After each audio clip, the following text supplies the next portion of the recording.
This is part two. So we're going to discuss here the psychologist named Jean Piaget and the three basic components of cognitive theory and the two processes. So let's study the first slides. Hello guys, welcome to part two.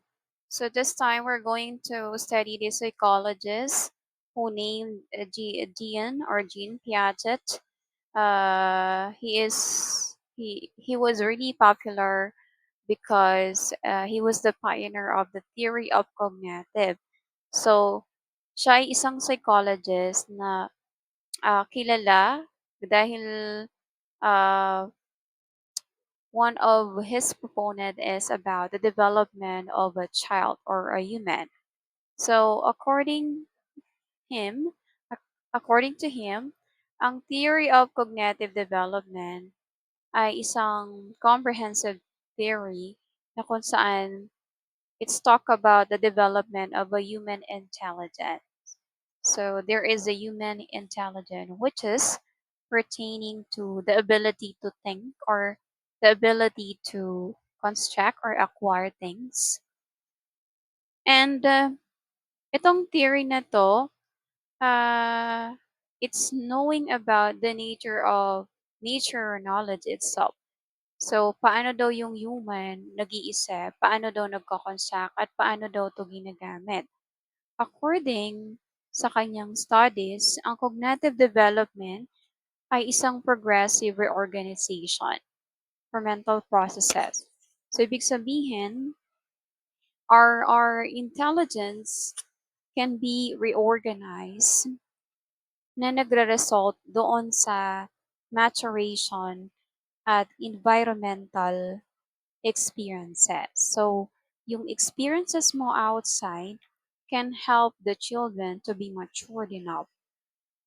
And then naniniwala siya na ang bawat bata, they can construct an understanding around the world or around doon sa paligid niya, around the things that happening to her or to him. So, those experiences na inconsistent, natututunan nila iyon usually sa bahay. And then after sa bahay, once they get out from the house or go to the school, they are trying to discover something new environment and adjust their ideas.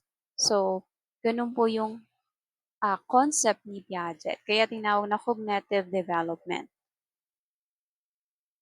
However, si Piaget claimed that cognitive development is the center of a human organism.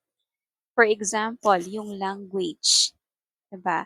So language started at home.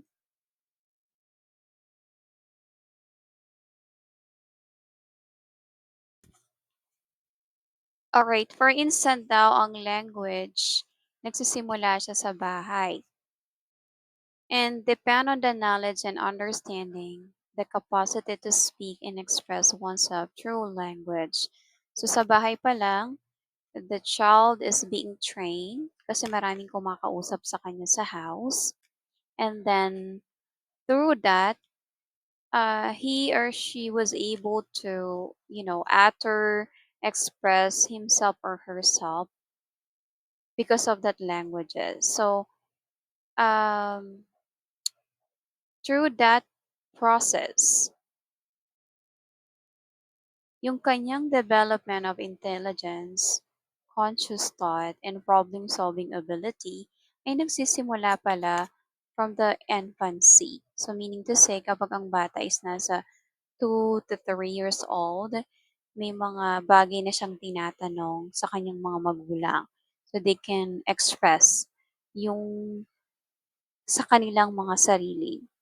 So, ganun po yung concept ni Piaget. The other one is upon observing how children process and need the sense of the world around them and eventually develop a four states of model and how the mind process new information.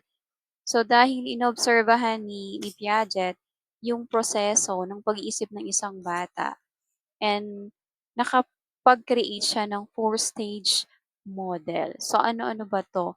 So, we have three basic components. So, tingnan natin sa next slide.